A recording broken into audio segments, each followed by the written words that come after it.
ठंड में सास बहू का बोरी का घर। माँ माँ मुझे बहुत ठंड लग रही है, मुझे कुछ उड़ा दो ना माँ, मुझे बहुत ज्यादा ठंड लग रही है। घर में न रजाई है और न कंबल है बेटी, मैं कहाँ से लाऊं तेरे लिए कंबल। घर में न रजाई थी और न ही कंबल था। गरीब रागनी और उसके बच्चे ठंड में कांप रहे थे। वो रात रागनी और उसके घर वालों के लिए बहुत ही ज्यादा दर्दनाक रात थी। फिर अगले दिन, माँ जी रूही का शरीर तो भट्टी की तरह तप रहा है। ये कैसी घड़ी आ गई है बहू, हमारे पास तो एक भी पैसे नहीं है, कैसे।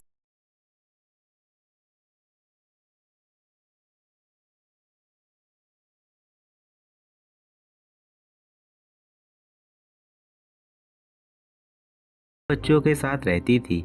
छोटा गांव होने के कारण नीरज बाहर दूसरे शहर में एक फैक्ट्री में काम करता था। जैसे तैसे 2 दिन बीतते हैं।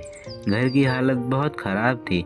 उनके पास ठंडी से बचने के लिए ना कोई कंबल था और ना ही रजाई थी।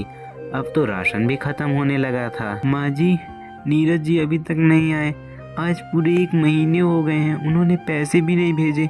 अब हम क्या करेंगे माँ जी। वहीं दूसरी तरफ फैक्ट्री में शॉर्ट सर्किट होने के कारण आग लग जाती है और उस घटना में नीरज का देहांत हो जाता है। फिर दूसरे दिन अभी वहाँ नीरज का दोस्त लालू आता है। लालू उसको सारी बात बताता है कि किस तरह फैक्ट्री में शॉर्ट सर्किट होने के कारण आग लग गई, जिसमें नीरज की जान चली गई। ये तू क्या बोल रहा है लालू, मेरा नीरज मुझे छोड़ के नहीं जा सकता। लालू तू क्या बोल रहा है, तू कह दे तू कि झूठ बोल रहा है। लालू आप झूठ बोल रहे हैं ना लालू भैया, वो कभी ऐसा नहीं कर सकते, वो हमें ऐसे छोड़ के नहीं जा सकते लालू भैया। माँ अब हमारा क्या होगा माँ, अब हम कैसे गुजारा करेंगे। फिर रात के समय रागनी और उसके दोनों बच्चे सब ठंड में ठिठुरते कांपते हुए सो जाते हैं।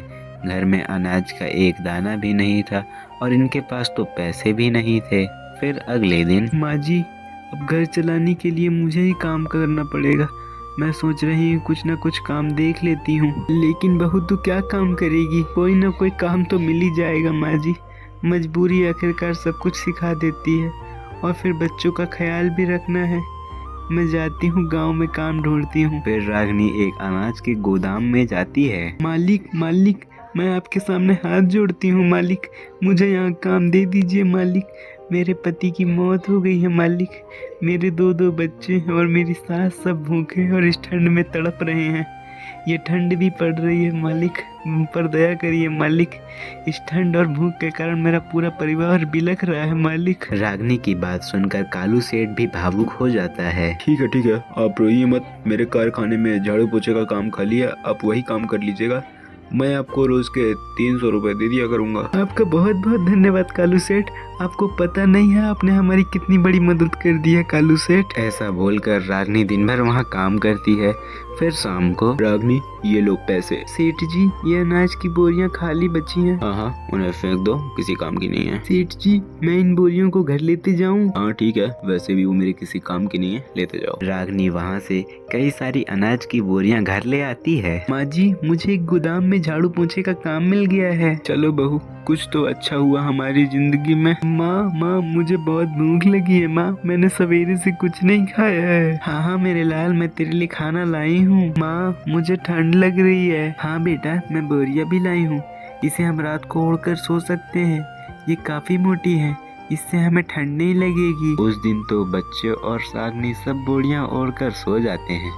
इसी तरह कई दिन बीतते हैं। अब रागनी वहाँ काम करती थी और जो बोरियां बच जाती थी वो उसे घर ले आया करती थी। बहू रात का तो ठीक है, हम इन बोरियों को ओढ़कर सो जाते हैं, पर हम दिन का क्या करें, और अब तो सूरज भी मुंह नहीं दिखा रहा है। आप परेशान मत होइए माँ जी, मेरे पास एक तरकीब है, क्यों ना हम इन अनाज की बोरियों से पूरे घर को ढक दें, इससे हमारे घर के अंदर ठंडी भी नहीं आएंगी, क्योंकि ये बोरियां तो बहुत ज़्यादा मोटी हैं, इससे हमें ठंड भी नहीं लगेगी और हमारे पैसे भी नहीं खर्च होंगे और हमारा काम भी हो जाएगा। हाँ बहू, और हमारे पास तो बहुत सारी बोरियां भी इकट्ठा हो गई हैं, इससे तो हम पूरे घर में बाहर तरफ से बोरियां लगा सकते हैं, और ये बोरियां फिर कितनी मोटी हैं। फिर अगले दिन पूरा दिन सास बहू मिलकर घर के बाहर बोरियां लगाती हैं। अरे वाह बहू, बोरियां लगाने के बाद तो अंदर ठंडी नहीं लग रही, ऐसा लग रहा है जैसे गर्मी का मौसम हो। हाँ हाँ माँ, अब तो बिल्कुल भी ठंड नहीं लग रही है। फिर दिन के समय,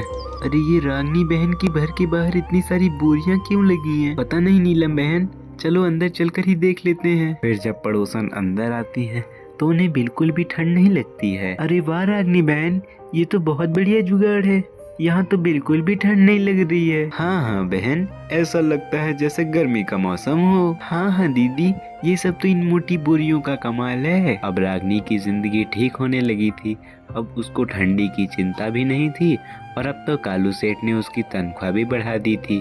अब वो दिन के 400 रुपए देने लगा था और सब खुशी खुशी रहने लगते हैं। प्यारे बच्चों, आपको भी इसी तरह हर परिस्थिति में गुजारा करना सीखना चाहिए, क्योंकि हमेशा परिस्थितियाँ एक जैसी नहीं होती हैं और हमें हमेशा दूसरों की मदद करनी चाहिए, क्योंकि हमारी एक मदद से किसी की ज़िंदगी भी बदल सकती है।